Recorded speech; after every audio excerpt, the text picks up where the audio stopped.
प्रेम शोले वेद व्यास जी महाराज की जय। जय जय कृपा निधान, जय जय जय हनुमान की, जय जय कृपा निधान की, जय जय जय हनुमान की, जय जय कृपा निधान की, जय जय जय हनुमान की, जय जय कृपा निधान की, जय जय जय हनुमान की, जय जय कृपा निधान की।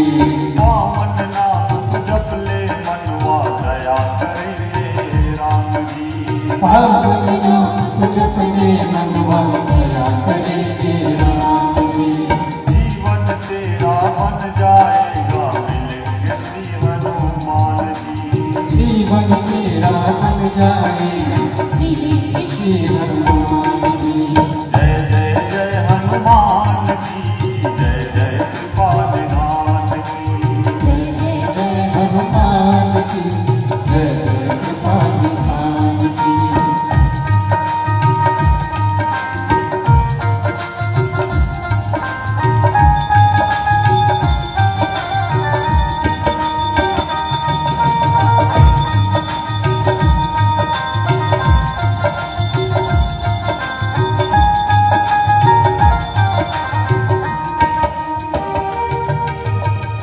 राम लक्ष्मण वन पर मिले उन्हें तुम रामन बन गए, राम लक्ष्मण वन भटके, मिले उन्हीं तुम रावण बन गए।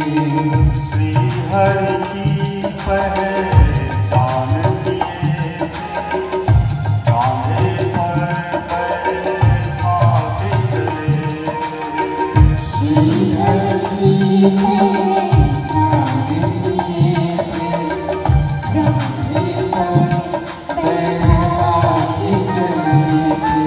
मेल कराए सुग्रीव जी से लंका विजय प्रस्थान की, मेल कराए सुग्रीव जी से लंका विजय प्रस्थान की। जय जय जय हनुमान की, जय जय कृपा निधान की, जय जय जय हनुमान की, जय जय कृपा निधान की।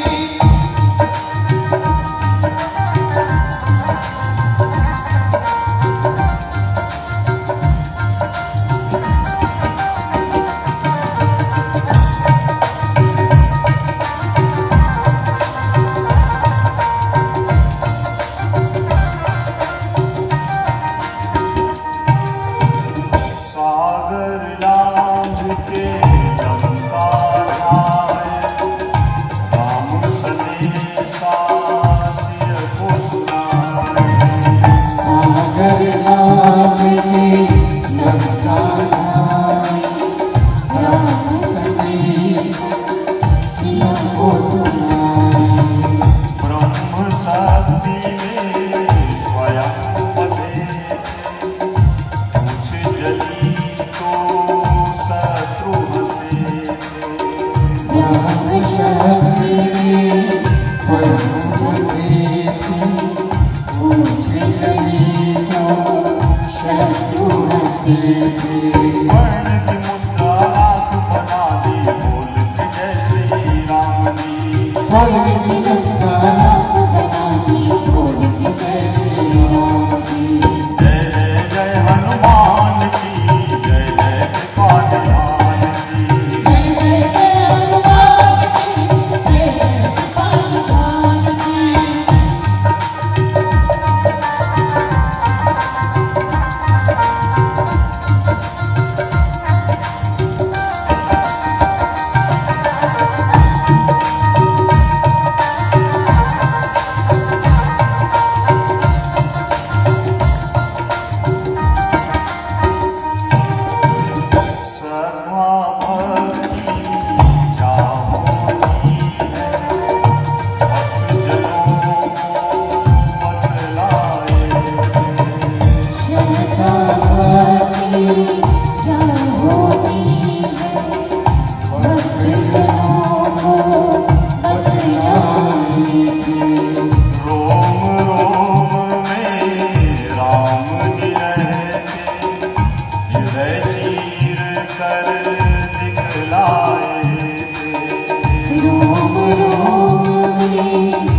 यत्कृपातमहं वन्दे परमानन्दमाधवम् रामाय रामभद्राय रामचन्द्राय वेधसे रघुनाथाय नाथाय सीताया पतये नमः। कृष्णाय वासुदेवाय देवकी नंदनाय च नन्दगोपकुमाराय गोविन्दाय नमो नमः। यस्यांके च विभाति भूधरसुता देवापगामस्तके भाले भालविदुर्गले च गलरं यस्योरसि व्यालनात् अतुलितबलधामं हेमशैलामदेहं धनुजवन किशानं ज्ञानिनामग्रगण्यं सकलगुणनिधानं वानराणामधीशं रघुपतिप्रियभक्तं वातजातं नमामि। दक्षिणे लक्ष्मणो यस्य वामे च जनकात्मजा पूर्वतो मारुति यस्य तं वन्दे रघुनन्दनम्। वर्णानां रसंगानां रसानां छन्दसामपि मङ्गलानां च कर्तारौ वन्दे वाणी विनायकौ। नारायणं नमस्कृत्य नरं चैव नरोत्तमम् देवी सरस्वती व्यासं ततो जयमुदीरये। रोगान् शेषान् पुंसि तुष्टारुष्टादुकामान् सकलान् विष्ठान् त्वमाश्रितानां न विपन्नानां त्वमाश्रिता हास्यतां प्रयान्ति। गुरुः ब्रह्मा गुरुः विष्णु गुरुदेवो महेश्वरः गुरु साक्षात् परब्रह्म तस्मै श्री गुरुवे नमः। तस्मै श्री गुरुवे नमः। तस्मै श्री गुरुवे नमः। ओम श्रीमन्महागणाधिपतये नमः। श्रेष्ठदेवताभ्यो नमः। श्री कुलदेवताभ्यो नमः। ओम श्री ग्राम देवी देवताभ्यो नमः। ओम श्री स्थान देवताभ्यो नमः। ओम श्री पृथ्वी माता वसुंधरा देवी नमः। ओम श्री पूज्य पिता पंडित गोपाल शाह जी चतुर्वेदी जी महाराज जी नमः। ओम श्री पूज्य भैया जी पंडित सुरेश चतुर्वेदी जी नमः। ओम श्री मातृपितृ चरण कमलाभ्यो नमः। ओम श्री सर्वे देवी देवताभ्यो नमः। बोले देवी भागवत महापुराण की। प्रभु की कृपा से धर्मधरा पुण्यधरा अत्यंत आध्यात्मिक नगरी अत्यंत पौराणिक नगरी धर्म नगरी बैकुंठपुर के आप सभी नागरिक भक्तजन मातृशक्ति बालवृंद युवा साथी मेरे साथ मंच पर उपस्थित आचार्यद्वय मेरे साथ संगीत पर सहयोग प्रदान करते हुए मेरे सभी कलाकारगण माइक का संचालन करते हुए प्रियजन और जहाँ तक मेरी आवाज़ जा रही है और जो अपने अपने स्थान पर भी मेरी वाणी का श्रवण कर रहे हैं ऐसे आप सभी भक्तजन अत्यंत आदरणीय देवराह सेवा समिति के सभी सदस्य भक्तजन अत्यंत आदरणीय जिनके कार्य को किसी भी तरीके से गाया नहीं जा सकता है ऐसे महान गौ सेवक भक्त गौरक्षा वाहिनी महाकाल सेवा समिति के आप सभी मेरे अत्यंत प्रिय आदरणीय हैं, मेरे अत्यंत प्रिय शिष्य संतोष तिवारी जी और मेरे सभी आदरणीय हैं। आप सबके अंतःकरण में जो ईश्वर के प्रति श्रद्धा है, भगवान की कथाओं में जो विश्वास है, आप सबके वो सद्गुण संस्कार जिसके वशीभूत होकर के आप यहाँ पर नित्य प्रति कथा श्रवण करने के लिए आए हैं, ऐसे आपको उस परमार्थिकता के प्रति, आपके धर्म में निष्ठा के प्रति और आपके उस आदर्श के प्रति जो आपको यहाँ तक खींच लाएंगे, आपके अंतःकरण में निवास परमपिता परमात्मा के प्रति कोटि से प्रणाम करते हुए आज की कथा के रहस्य समझने का प्रयास करें। बड़ी सौभाग्य की बात है कि पूरे शहर में अत्यंत ही शुभ तरीके से चैनल के माध्यम से हमारे प्रिय भाईजन लोगों के द्वारा इसका प्रसारण किया जा रहा है। कोटि कोटि शुभकामनाएं आशीर्वाद देते हैं इस कथा के लिए, आप सबके इस आदरणीय कार्य के लिए। और शास्त्र में इन्हीं संपादकों को कहा गया है। दरअसल बात में देवी भागवत है क्या? आप सब बहुत ज्यादा भागवत की कथाएं सुनते हैं, भागवत की कथाएं होती रहती है, लेकिन जब कोई बहुत बड़ा पुण्य इकट्ठा हो जाता है, स्वयं मां की जब कृपा होती है, तो ऐसे दिव्य महान ग्रंथ देवी भागवत का पारायण होता है। नाम से ही देवी भागवत महापुराण का 18 पुराणों में सर्वोत्तम अष्टादश पुराण कहा गया। सर्वोत्तम यदि पुराण है तो देवी भागवत। देवी भागवत पुराण में है क्या? तो आदि आदि मंत्र हैं। आप जो कुछ भी प्राप्त करना चाहते हैं, मनोकामना, यदि आप में कुछ मनोकामना है तो उन सब मनोकामना को पूर्ण करने के लिए कोई मंत्र है इसमें। जिस मंत्र की साधना यदि आप उस प्रकार से कर लेते हैं, जिस प्रकार से साधना के क्रम है, तो आपकी मनोकामना पूर्ण होगी है। शास्त्र में यही कहा गया है कि संशय आत्मा विनश्यति, आत्मा का नाश नहीं होता है। एक ही चीज से आत्मा का नाश हो जाता है, तो कौन सी चीज से? संशय से। भगवान श्री कृष्ण ने अर्जुन से कहा कि हे अर्जुन, व्यक्ति का नाश कभी नहीं होता, लेकिन कैसे हो जाता है? तो संशय आत्मा विनश्यति, संशय से। संशय किसको कहते हैं? कि मेरे साथ ये हो तो नहीं जाएगा, या ऐसा हो तो नहीं रहा है, मैं ऐसा करूंगा तो कुछ गलत हो जाएगा, या मुझको ये प्राप्त नहीं है, मुझको वो प्राप्त होना चाहिए। ये सारे जो एक संशय मन में रहता है। और चूंकि मनुष्य हैं, क्योंकि हम मनुष्य हैं, इसलिए संशय तो रहेगा। तो संशय की निवृत्ति के लिए यदि कोई साधन बताएंगे कि समूल संशय का नाश हो जाए, हमारे अंदर में कोई संशय ना रहे और हम अति प्रसन्न हो जाए। जब तक हमारे मन में भय है, संशय है, दुख है, तो हम अच्छे कार्य नहीं कर पाएंगे, हमारे द्वारा दान नहीं हो पाएगा, हमारे द्वारा कथा श्रवण नहीं हो पाएगा। तो जब तक हम संशय में रहेंगे तो साफ है कि हम मोह माया में ही पड़ेंगे।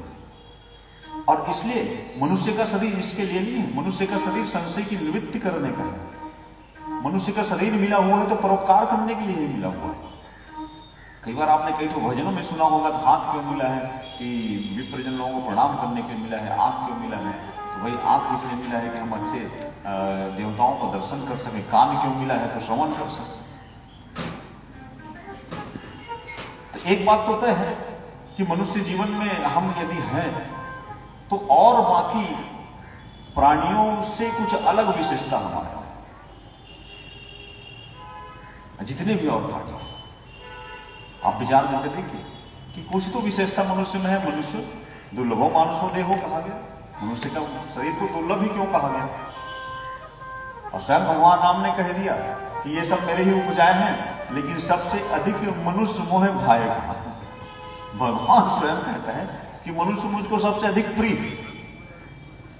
अब बताइए, ईश्वर को जब हम प्रिय हैं तो किस लिए प्रिय हो सकते हैं? हमारे द्वारा कुछ अच्छा हो सके, इसलिए तो प्रिय है।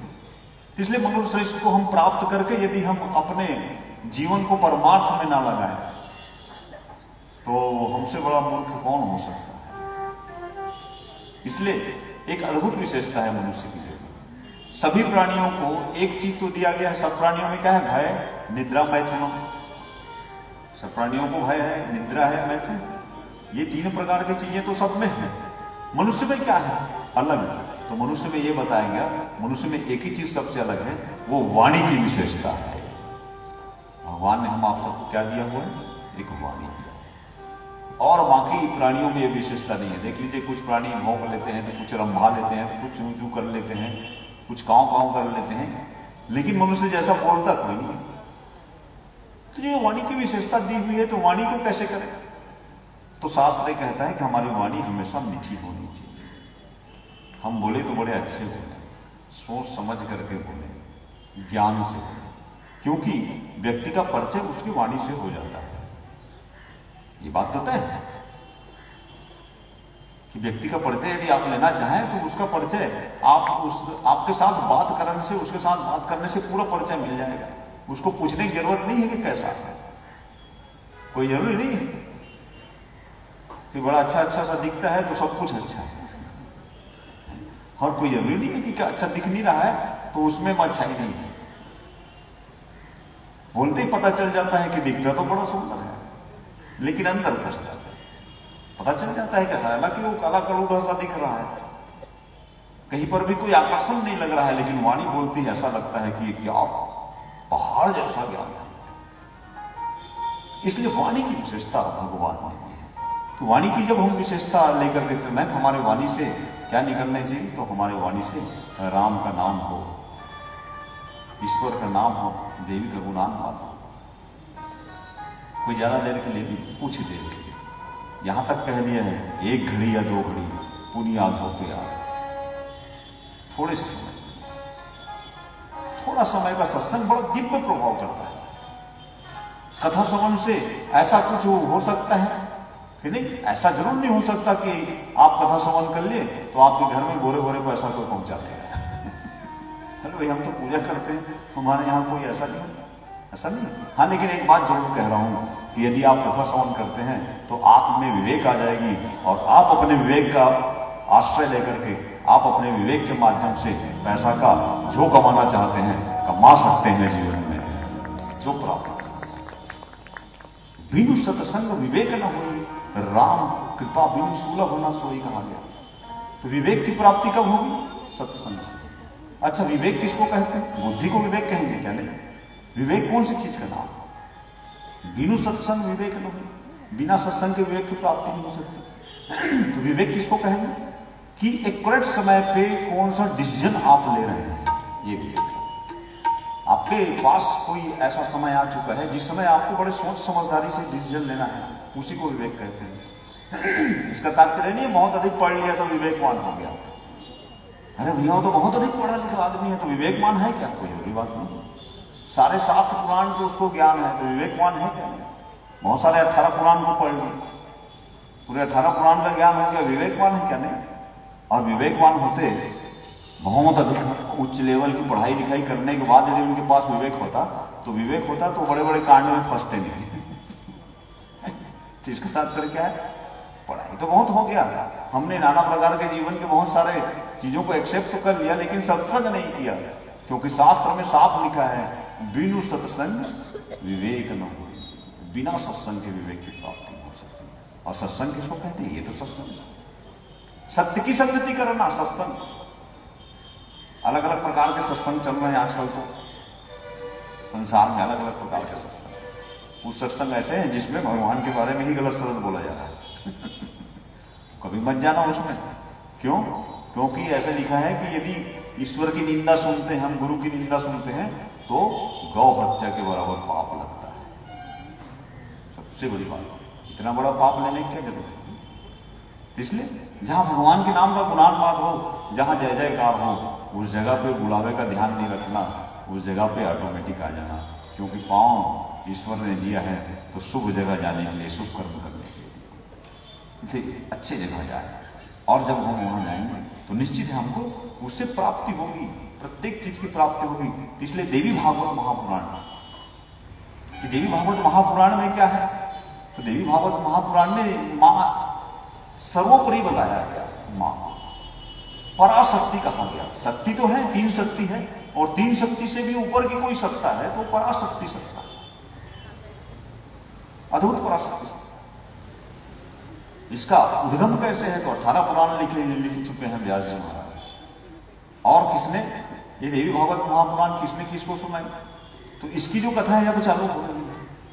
अभी तक तो महात्मा का आप लोग सुन रहे थे कि कैसे कैसे देवी ने प्रकट होकर देखी। तो एक्चुअल में बात क्या हुआ?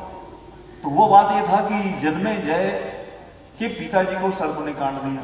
भागवत में सुने होंगे आप। तक्षक नाग आकर के डस लेगा, ये श्राप लगा। भागवत की कथा का कॉन्सेप्ट यही से है कि लेकिन परीक्षित जो है वो, इसकी कथा ही नहीं सुना, परीक्षित जो है वो राजपाट सब छोड़ करके जब श्राप लगा तो वो चले गया कहीं कथा श्रवण करने के लिए उधर सुखदेव मुनि के पास। लेकिन इधर उसके पुत्र जो थे जन्मेजय जी, उसको इतना ही पता चला कि मेरे पिताजी को सर्प ने काट दिया और सर्प के काटने के कारण से उसकी मृत्यु हो गई। और क्या हो गई? तो तक्षक नाग जो है उसने काटा, तक्षक जो था उसने काटा। तो भाई कोई किसी के पिताजी का हत्यारा है तो उसके लिए उसकी क्रोध की अग्नि कितनी भड़की होगी। हालांकि पूरे ब्रह्मांड का अकेले राजा था परीक्षित, पूरे विश्व का अकेले राजा था। और अब वो राजकुमार है जन्मेजय, युवा अवस्था में है, तो जन्मेजय को बड़ा इससे दुख हुआ और दुख होकर के ऋषियों के ऊपर भी उनको थोड़ी सी चीड़ की भावना आई कि कोई ऋषि ने मेरे पिताजी को श्रापित किया और तक्षक उसमें सहयोग किया, तक्षक ने आकर काट दिया। तो जन्मेजय ने एक यज्ञ प्रारंभ किया, एक अद्भुत यज्ञ प्रारंभ किया जन्मेजय, और उस यज्ञ का नाम क्या पड़ा? सर्प यज्ञ। देखो ऐसे ऐसे अद्भुत यज्ञ है। और सर्प यज्ञ प्रारंभ किया और ये क्रोध से प्रारंभ किया और उतंग मुनि आ गया। उतंग मुनि की दुश्मनी सर्पों से पहले से थी, लेकिन क्या है, प्रत्येक प्राणी की आवश्यकता है। यहां हम सब प्राणी एक दूसरे से कनेक्ट हैं, सभी प्राणी, अकेले कोई संसार में नहीं। हम एक दूसरे के ऊपर आश्रित हैं। कब से? जन्म से ही नहीं, और जन्म से नहीं, जन्म के पहले भी, पहले से, जन्म के पहले से माता पिता के संयोग से हम आश्रित हैं। जैसी कोई एक बिंदु माता पिता के हृदय का जैसे ही संयोग हुआ और हम आश्रित हो गए। हम आश्रित है मां के गर्भ में, उस छोटे से बिंदु से लेकर के फिर 9 माह, और 9 माह के बाद भी जैसे हमारा जन्म हुआ तो भी हम मां पर आश्रित हैं। हमारी आहार की व्यवस्था मां के पास है, दूध की आश्रित है। उसके बाद से लेकर के पूरा जीवन हम किसी के ऊपर आश्रित हैं। प्रकृति में कोई भी चीज ऐसा बेकार नहीं है, हर चीज का एक महत्व है। लेकिन कई बार ऐसे हो जाता है कि मन में ऐसा कुछ आ गया किसी के प्रति, ये सारा संसार एक है, हम सब एक ही हैं, कहीं पर सभी द्वैत भावना नहीं। अब तब जन्मेजय ने ये कहा कि मैं वो पूरे सर्पों को ही ब्रह्मांड से विनष्ट कर दूंगा, नाश कर दूंगा। मेरे पिताजी का हत्यारा है, इसलिए केवल एक ही नहीं, सारे सर्पों को मैं आहुत कर दूंगा। उतंग मुनि उनको मिल गए और उतंग मुनि ने कहा कि बिल्कुल सर्प यज्ञ करते हैं और सभी सर्पों को स्वाहा करते हैं। और एकाएक करके ओम अग्ने स्वाहा इदम अग्ने इदम नमो, ओम प्रजापतिये स्वाहा इदम प्रजापतिये इदम नमो। और जितने प्रकार के सर्प थे उनका वो स्वाहा करते गए।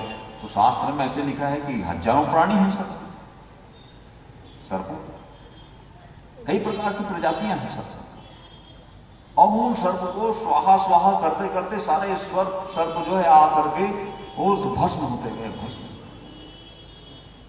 इतनी बड़ी कठोर ये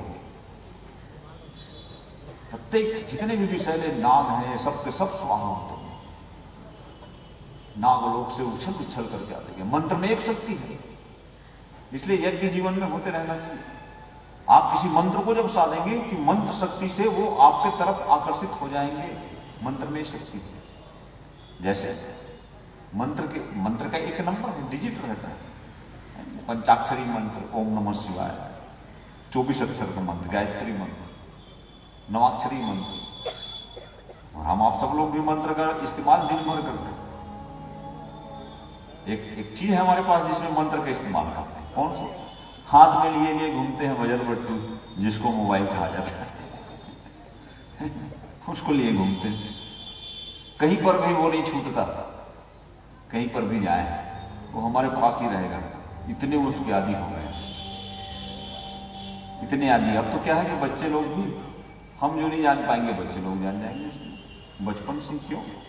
क्योंकि वो एक बच्चे लोग क्यों, कई बार ऐसा लगता है इतना छोटा सा है कैसे खोल लेता है यूट्यूब, क्यों खोल लेते हैं भैया, जब वो गर्भ में था तो माँ दिन भर यूट्यूब खोल रही थी वहीं से सीख के आ गया, तो वहीं से सीख के आ गया, क्योंकि वहीं से ही वो देख रहा है, क्योंकि माँ के अंदर के जितने विचार आते हैं वो सब बच्चों में जाता है, क्योंकि पूरा विचार वहीं से ही है, नाल के द्वारा अंदर में, इसलिए वो शुरू से ही।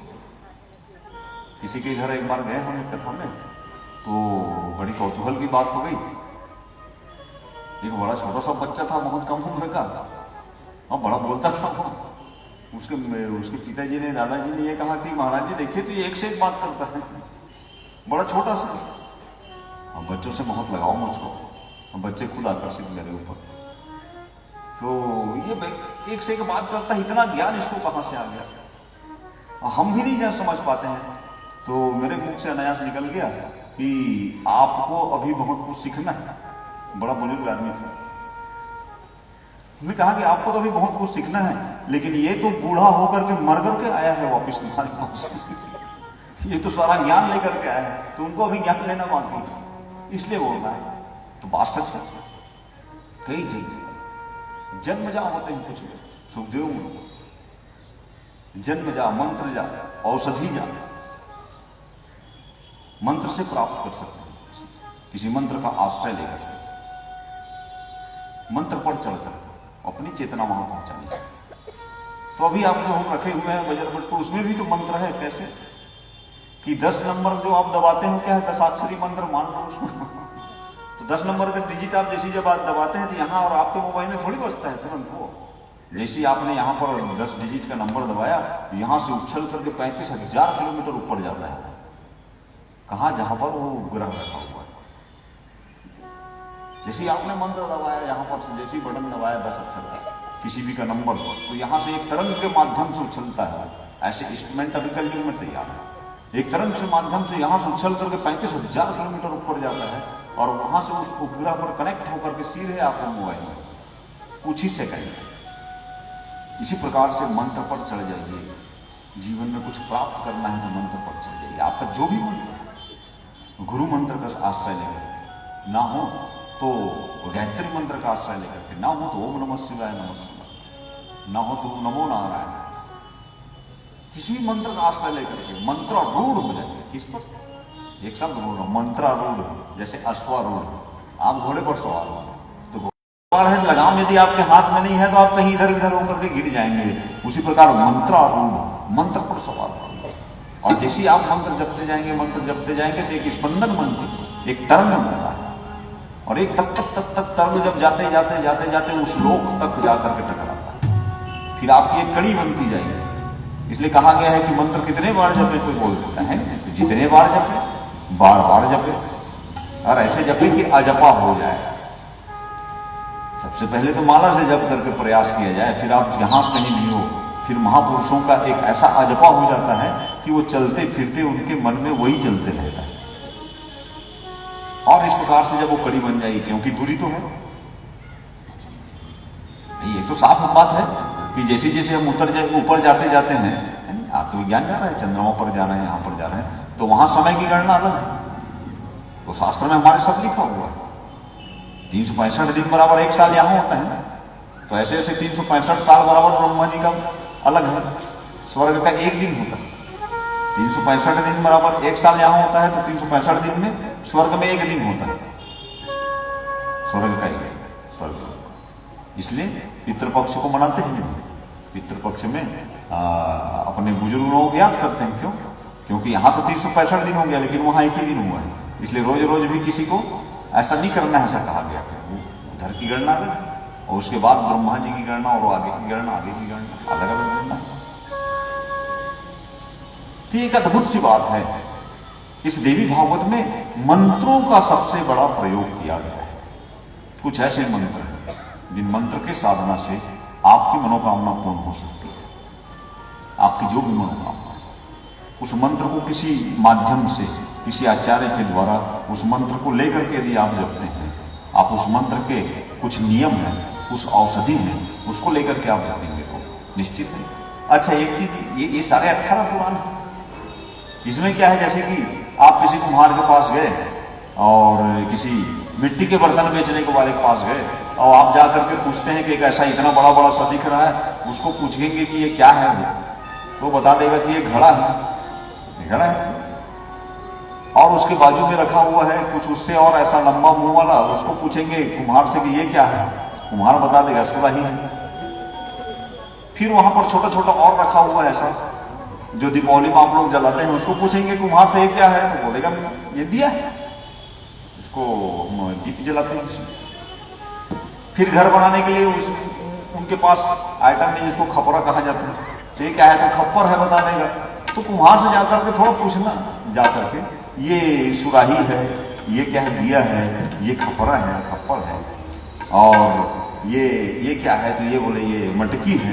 नाना प्रकार के चीज वहां पर रखे हैं। कुम्हार से पूछना इसका सच क्या है, एक्चुअल में इसका सच क्या है, तो कुम्हार बता देगा ये सब मैंने तो अलग अलग प्रकार की चीज बनाया है, लेकिन इसका एक ही सच है, ये मिट्टी है।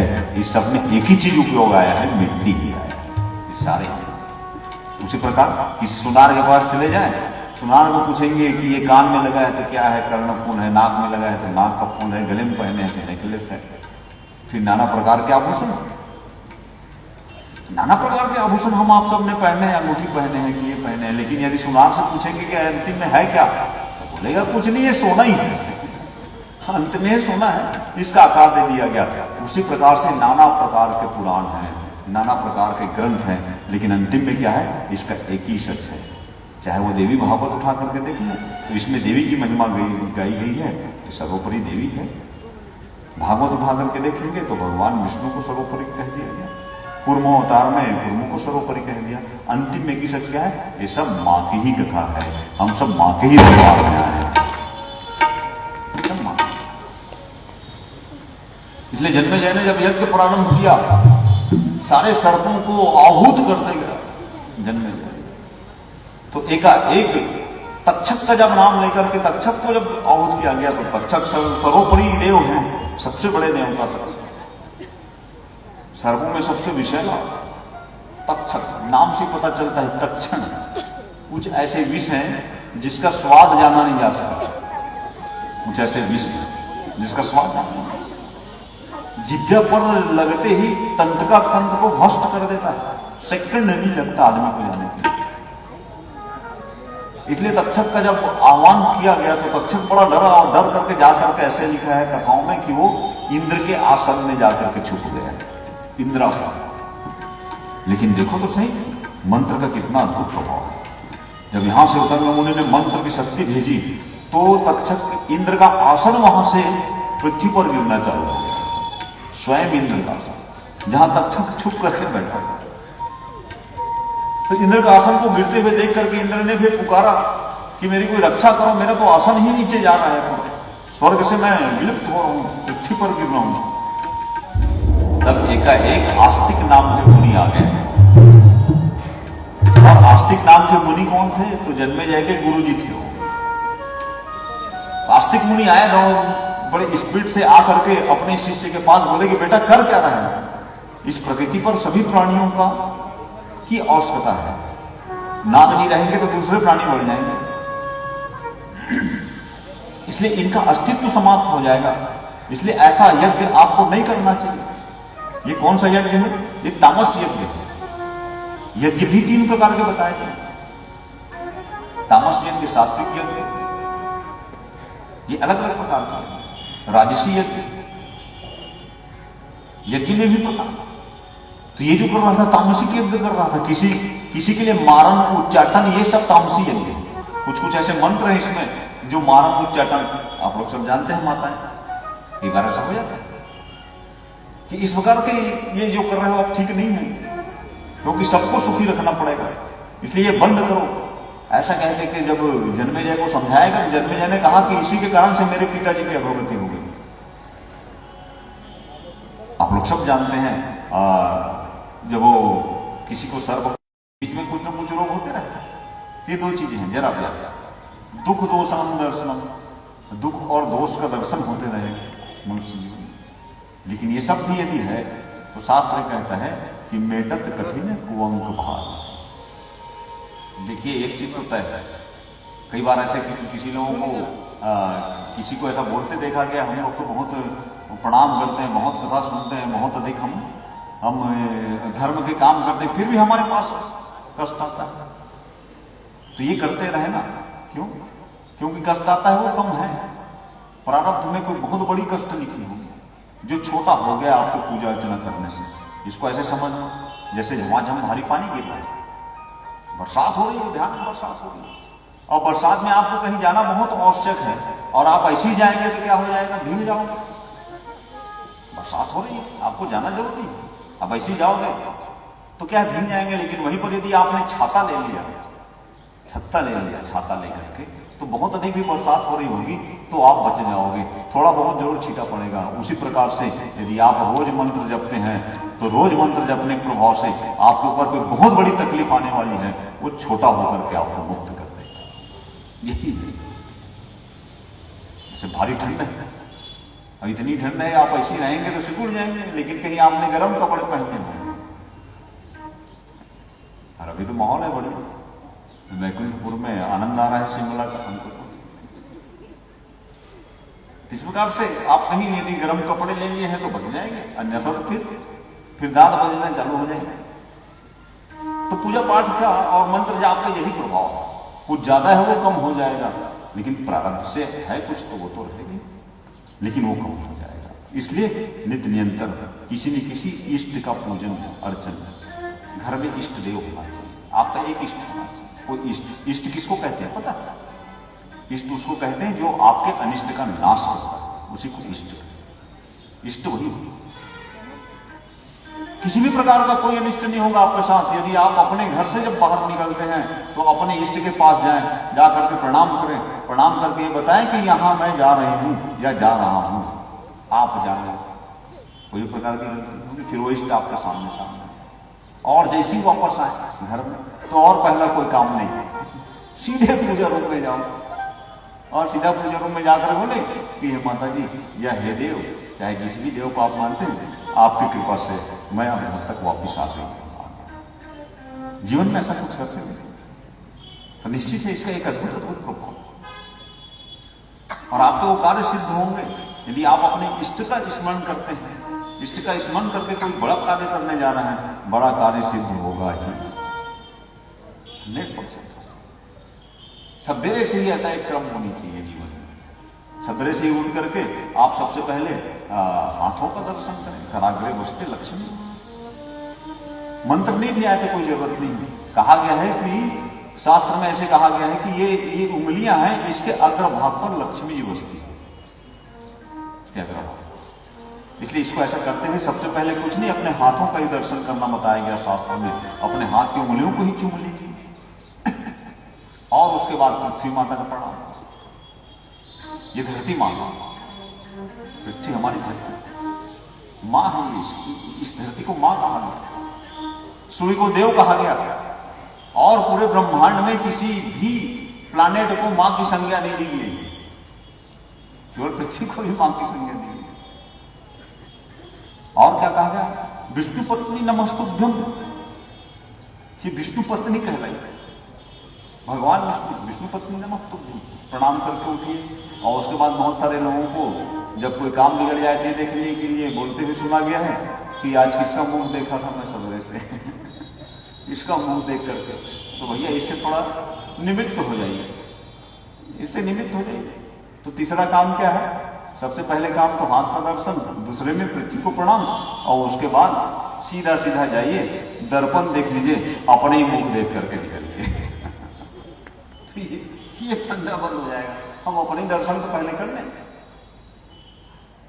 अक्सर होता क्या है, हम परदोष दर्शन करते हैं, हर बार दूसरे के में दोष देखते हैं, हम अपने ही देखें। तो जिस दिन से हम अपना देखना चालू करेंगे दूसरे में दोष नहीं होगा, दूसरे का दोष देखना बंद हो जाएगा। तो बच्चे लोग थे और बच्चे लोग में झगड़ा होता था कि वो उधर से हाथी गुजरा एक तो एक बच्चे ने कहा हाथी काला है, तो दूसरे ने कहा नहीं काला नहीं है, वो पीला है। तीसरा बच्चा बोलना चालू कर दिया वो हरा है, किसी ने कहा नीला है। एक महात्मा उधर से गुजर रहा था, महात्मा को उन्हें कहा कि इन बच्चों को देख करके सब आदमी गुजरे उधर से, बोले अरे बच्चे लड़ क्यों रहे हो तुम लोग, इतना भारी झंझट हो रहा है। तो बच्चों ने बताया कि हाथी काला है, कोई बोलता है पीला है, कोई बोलता है नीला है। तो महात्मा एक काम किए और कुछ नहीं किए, उन सारे बच्चों के आंख में जो चश्मा था अलग अलग कलर का, उस चश्मे को उतार दिए। उसके बाद तो देखने में हाथी जैसा है वैसी हाथी तो वैसी। क्या इतना खराब हो गया क्या संसार कि संसार में कुछ बेकार है। कुछ लोगों को आजकल देखते हुए सुना गया है कि भाई राजनीति बेकार है, धर्म बेकार है, क्या होता है इतना भागवत हो रहा है, कोई तो नहीं बदल गया, ज्यों त्यों है, ऐसा है वैसा है। अभी आप अपना चश्मा बदलो ना जैसे हम अपना बदलेंगे, अच्छा सोचेंगे तो सब चीज अच्छा दिखेगी। सकल भूमि राम, सब भगवान की, सब देव मां की कृपा से ये भूमि प्राप्त हुई। आपको पता है ये भूमि किसकी कृपा से प्राप्त? सबसे पहले धरती कैसे बना? वराह जी ने तो धरती डूबा हुआ था उसको उठा करके लाया भागवत में, लेकिन एक्चुअल में धरती कब से बना, कहां से इसकी उत्पत्ति हुई, कैसे धरती बना? आपने बहुत कथाएं सुनी होंगी कि वराह भगवान धरती को अपने जबड़े में उठा करके समुद्र से लाए। पूछ के देखना था भैया पहले के ये धरती कहां से आई, अंतिम में बनी कहां से? धरती नाम की चीज तो पहले होगी, प्रलय काल में चलो भाई वो कहां चले गई? सागर में डूबी हुई, सागर से उठा कर वो सागर में कहां से उत्पन्न हुई? इसकी उत्पत्ति की कथा होगी तो कुछ नहीं।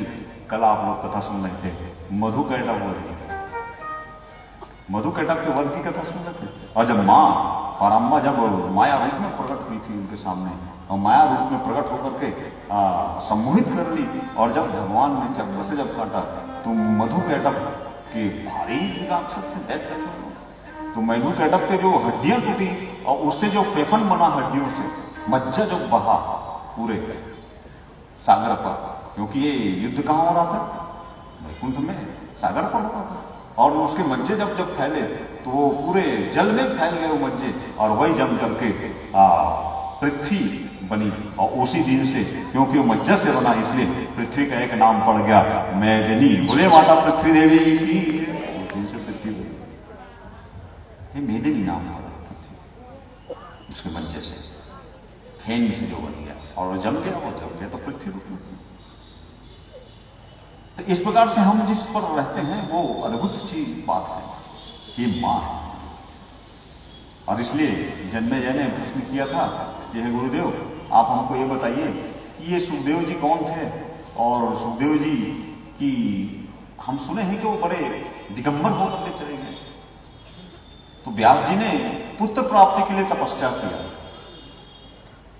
मां का आराधन किया।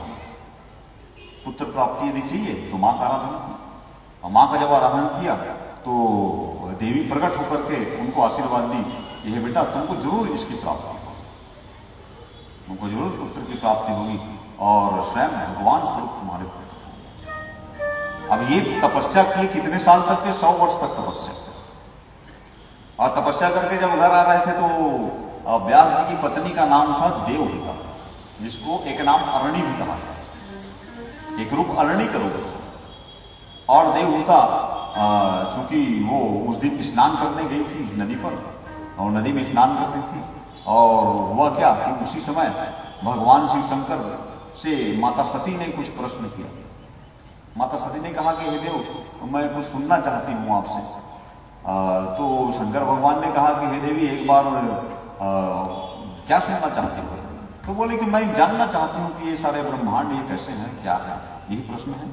सबके जीवन में प्रश्न आ रहा है, अभी भी प्रश्न है, इसलिए तो सारे वैज्ञानिक ढूंढ रहे हैं कि ब्रह्मांड में कौन कौन सा प्लानिट है। ये शुरू से जिज्ञासा है, हमारी उत्पत्ति कहाँ है, सूर्य कैसा है, चंद्र कैसा है, बीच थोड़ी, ये शुरू से जिज्ञासा है। तो इस प्रकार से वो सती जब पूछने के लिए चालू की तो भगवान शिव शंकर ने कहा कि बड़े ध्यान से सुनना, और शास्त्र में ऐसे आता है कि भगवान शिव शंकर मां सती को अमर कथा बताना चाहते, यही अमर कथा। सब भागवत की जो कथाएं हैं, नाना प्रकार के भागवत, इस सबके आगे में भागवत लिखे, पुराण भागवत पुराण, पुराण कहते हैं जो आदिकाल में हो। तो जैसे ही उनको कथा बताना चालू किए तो शास्त्र में ऐसे आया है कि पहले क्या होता था कि जैसे कि जब कोई कुछ बताए तो वो हुकारू देने का काम चलता था। दो लोगों के बीच में जैसे कोई बात चल रही है, फोन में बात चलती रहती, उधर से वो सुन ही रहा है, हाँ हाँ नहीं बोलेगा तो आप बोलते सुन रहे हो कि नहीं सुन रहे हो। तो एक कनेक्ट चाहिए, उसी प्रकार से पहले जब कोई चीज किसी को बताओ और वो बिल्कुल ध्यान नहीं दे रहा है, जब तक वो हाँ हूं नहीं बोलेगा तो कैसे पता चलेगा। तो पहले ये था कि भगवान शिव शंकर बताना चालू की अमर कथा, तो सती हुंकारू दे रही थी हाँ हाँ कह करके, तब तो समझ में आता है भाई कोई सुन रहा है समझ रहा है। हाँ वैसे आया है शास्त्र में कि एकाएक भगवान शिव शंकर जब कथा बता ली और उसके बाद जब नेत्र खोले तो शंकर भगवान में एक बहुत बड़ी अद्भुत चीज है, वो समाधि का अवस्था में आप लोग देखते हो, कभी भगवान शिव शंकर का फोटो देखे तो ऐसे ही बैठते हैं, तो एक बार राम बोलते हैं समाधि लग जाते हैं, वो समाधि की अवस्था में कथा बताए, आंख बंद है उनका और सती जी सामने में बैठ करके कथा सुन ली। और जब आंख बंद हो गया कुछ देर बाद जब भगवान शिव शंकर ने अपने नेत्र खोले तो एक अद्भुत बात हो गया, क्या है, सती तो सो गई थी बता। एक तो सबसे पहले आप जानते हैं जो सोवत है वो खोवत और जो जागत है वो पावत है। तो सोना कब होता है, जब किसी प्रकार का प्रमाद आ जाए, और कथा में ये आता ही है बहुत, इसलिए एक लंबा कोई कथा चल जाए तो आ सकता है प्रमाद। क्यों? क्योंकि जब जब आप शुभ काम करेंगे तो विघ्न कहीं न कहीं से विघ्न होते रहेंगे, आपके मन में कोई अलग बातें आ सकती। इसलिए तो भैया हम लोग क्या करते हैं, ये जो बाजा गाजा सब लेकर के बैठते, इसलिए क्या है हमारी कथाओं में आज तक कोई सो ही नहीं पाया। क्योंकि कुछ देर में जब हम यहाँ से भजन का आश्रय लेते हैं तो रामचंद्र के भजन बिनु जो चाह पद निर्वाण, सबसे प्रबल यदि साधन है ईश्वर प्राप्ति का तो भजन बताया गया, कथा साधन। तो माँ को प्रमाद ने घेर लिया, कुछ मन में कुछ प्रमाद आ गया, कथा से उनका मन हट गया रहा होगा और वो सो गई। लेकिन वहां पर कोई ऐसा, जब भगवान शिव शंकर ने कहा कि ये ब्रह्मांड ऐसा हुआ तो हाँ हूं की आवाज तो हुंकारू पाते ही, तो भगवान शिव शंकर ने सोचा कि भाई ये सती सो गई है तो हुंकारू कौन दे रहा है। अब देखो कृपा जब होगी ना तो किस प्रकार से होगी, ऐसे कनेक्ट होता है कृपा। व्यास जी को आशीर्वाद मिला तपस्या के बाद, आप जब कोई भी तप करेंगे मंत्र जाप करेंगे तो कृपा होगी, भले आपको समझ में नहीं आएगा, लेकिन कृपा कैसे हो रही है माँ की, कि व्यास जी तपस्या करके जब लौटे तो उसी समय ऐसे कुछ हुआ कि भगवान शिव शंकर ही वहां पर कथा बताने का एक उपक्रम किए और सती खो गई। और वो हाँ हाँ कह के आवाज आ रही थी, तो शंकर भगवान ने कहा सती जब सोई हुई तो हुंकारू कौन दे रहा है। तो फिर वो ध्यान अवस्था में आए भगवान शिव शंकर और अपने त्रिनेत्र से ध्यान से देखे कि क्या है, कौन है यहाँ आसपास, क्योंकि कथा को सुनने के लिए क्या करना चाहिए, सामने बैठ करके सुनना चाहिए बोले। तो एकाएक भगवान शिव शंकर ने जब अपने ध्यान से देखा तो क्या देखते हैं कि एक सुख जो था, एक तोता जो था, वो एक आम वृक्ष के खोल में बैठा हुआ था, तोता का बच्चा, और वो सारी कथाएं सुन रहा था। भगवान शिव शंकर की सारी कथाएं वो तोता सुन रहा था, हुंकारो भर रहा। तो भगवान शिव शंकर को एकाएक फिर वो क्या है, सहारक देवता है, आप लोग जानते हैं, सहार करने वाले देवता है। अलग अलग देवताओं का अलग अलग कार्य है, भगवान विष्णु का पालन करने का कार्य है, भगवान ब्रह्मा सृष्टि कार्य करते हैं, और भगवान शिव शंकर प्रलयंकाली कहा गया है। तो इस प्रकार से उनको एक क्रोध है, बोले करे ये अनधिकारी है, अधिकारी को ही कथा देनी चाहिए, अरे अनधिकारी है पूरा सुन लिया, ये तो पूरा कथा छुप करके सुना है, मतलब ये अपराधी है और इसके अपराध का बदला मुझको लेना पड़ेगा। अब देखो ऐसा कह करके भगवान शिव शंकर खड़े हुए और त्रिशूल उठाया, और त्रिशूल उठा करके वो सुख को मारने के लिए त्रिशूल उठा करके जैसे ही दौड़े उसके तरफ, तो एकाएक वो तो पक्षी था, छोटा सा बच्चा था, वो पक्षी है, वो वहां से निकला और फुर्र से उड़ गया। अब उड़ा एकदम बड़े स्पीड से, जब उड़ते गया तो इधर भी ये क्या है, भगवान शिव शंकर अपना त्रिशूल लेकर के पूरा उसको दौड़ा रहा है, और दौड़ाते दौड़ाते बताया गया पूरे ब्रह्मांड का एक चक्कर लग गया। वो ब्रह्मलोक अब विष्णु लोक और सब दौड़ रहे हैं। अब एक पूरा पसीना पसीना हो गया, भगवान शिव शंकर थक गए। तो उसी समय नारद जी वहां प्रकट हो गए, बोले रुको रुको प्रभु रुको। शंकर जी को कहा रुको रुको प्रभु रुको, ये कहां जा रहे हो आप, इतने बड़े क्रोध में दिखते हो, आपको क्रोध शोभा नहीं देता, क्या कर रहे हैं।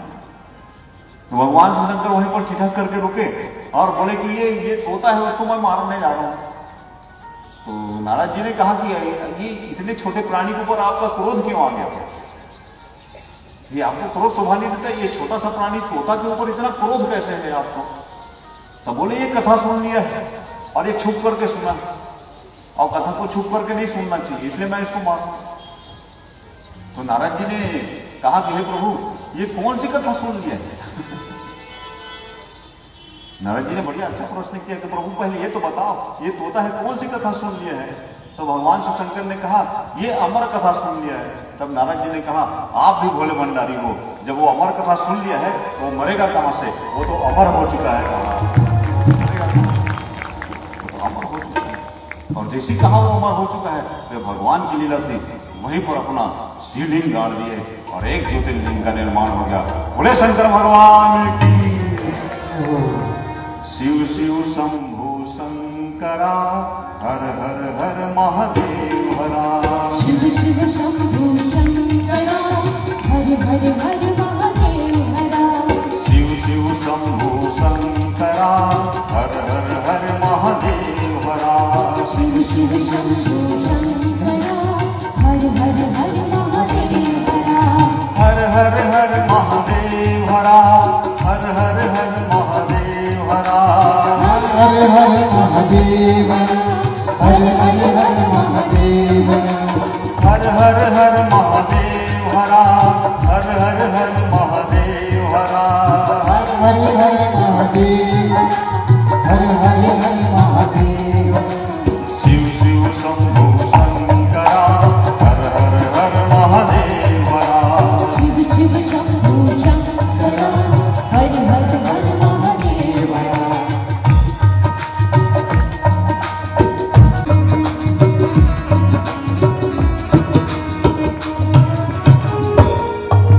नमः शिवाय। नमः शिवाय, नमः शिवाय, शिव शिव शंभो नमः शिवाय।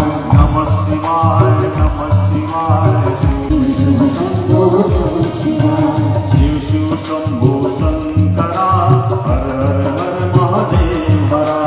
शिव शिव शंभो हर हर महादेव, हर हर हर महादेव। हर हर हर महादेव हरा, हर हर हर महादेव हरा।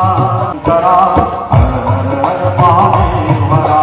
शिव शिव शंभो शंकरा, हर हर हर महादेव।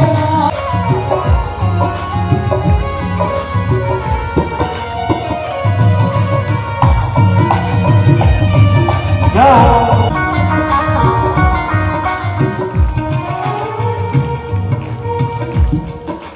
जटाधराय जटाधराय, शिव शिव शंभो नमः शिवाय। महेश्वराय महेश्वराय, शिव शिव शंभो नमः शिवाय। शिव शिव शंभो शंकरा, हर हर हर महादेव। शिव शिव शंभो नमः शिवाय। रामेश्वरा रामेश्वरा, मां शंभो नमः शिवाय। शिव शंभो शंकरा, हर हर हर महादेव। शिव शिव शंभो शंकरा, शिव शंभो शंकरा, हर हर हर महादेव। हर हर हर महादेव। शिव शंभो शंकरा, हर हर हर महादेव। शिव शिव शंभो शंकरा, हर हर हर महादेव।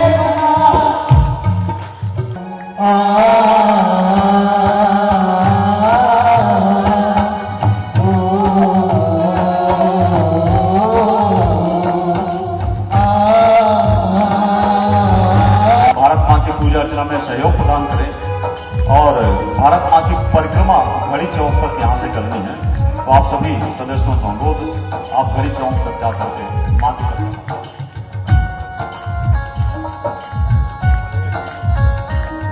और आप सभी माताओं से भी निवेदन कि आप सब भारत माँ की इस विशेष यात्रा पर शामिल होकर के आप चौक तक जाएंगे और चौक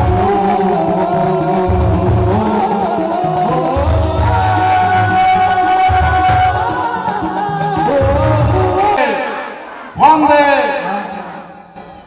परम पूज्य गुरुदेव जी व्यासपीठ पे जो विराजमान हैं, कल इनके पास बैठे अवधेशानंद महाराज जी हैं, जो कि भारत ट्रस्ट और जो भारत माता मंदिर जो हरिद्वार में स्थित है, जहां पर उनका आश्रम है, वो पूरे भारत के हमारे शंकराचार्य भी हैं। तो महाराज जी का एक अनुरोध था कि हम जहां भी कथा करते हैं तो भारत माता की जय। ये तो बहुत ही अच्छा अवसर है, क्योंकि आज जो देश में स्थिति परिस्थिति है, आप सभी टीवी पेपरों के माध्यम से देख रहे हैं, क्योंकि इस पूरे विश्व में महाराज जी ने अपनी कथा के बीच में कहा कि जो हमारे रिश्तेदार हैं, पड़ोसी, अगर उनको दुख पड़ेगा तो कहां जाएंगे? अपने परिवार में ही आएंगे।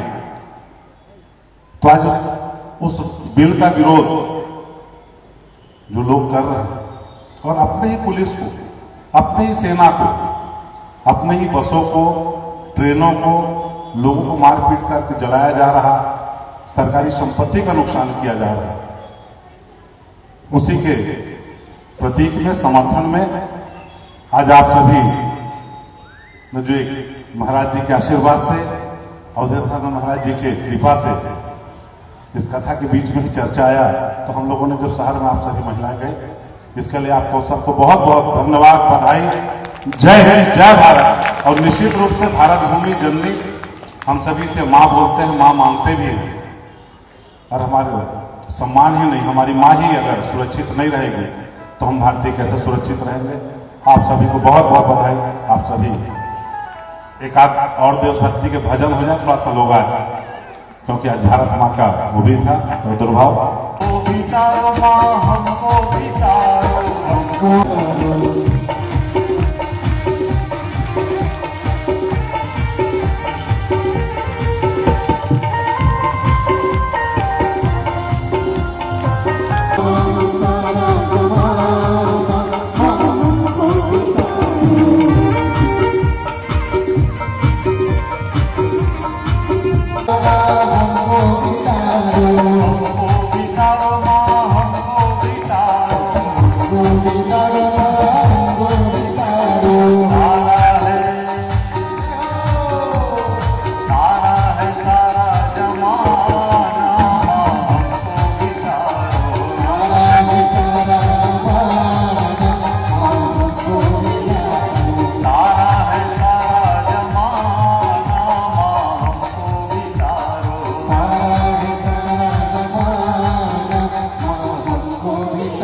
सब धरती कागज करो लेखन को बलराम।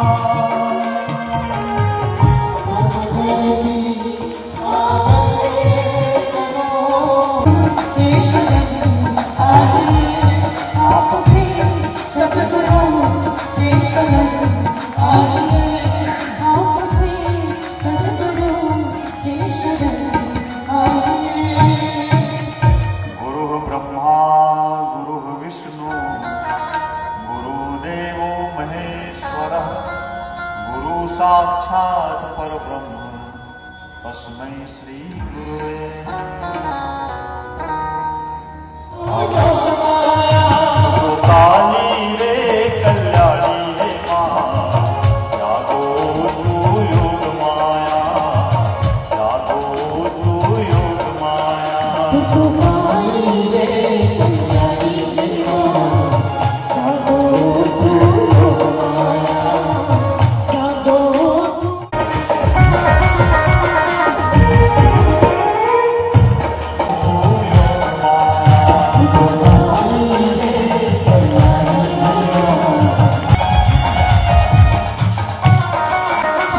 आप सब खड़े हो जाएं अपने अपने जगह पर।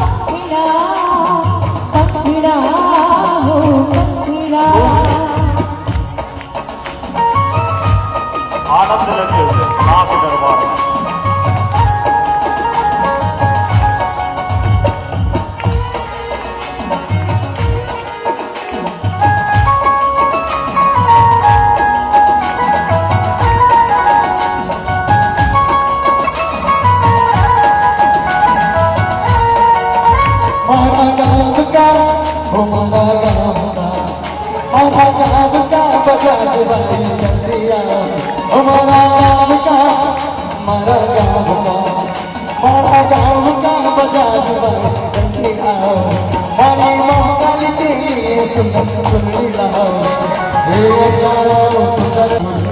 हरि मंगल से हरि मंगल से मिल कहना गरबा के नीति हरि मंगल से मिल कहना गरबा के नीति पटना पटना पटना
कमलेव देव त्वमेव सर्वं कमलेव देव नीलाम्बुजश्यामलकोमलाङ्गं सीतासमारो मृदवामभागम् अहं महानायक दारुधामं नमामि रामं रघुवंशनाथं नमामि रामं रघुवंशनाथम्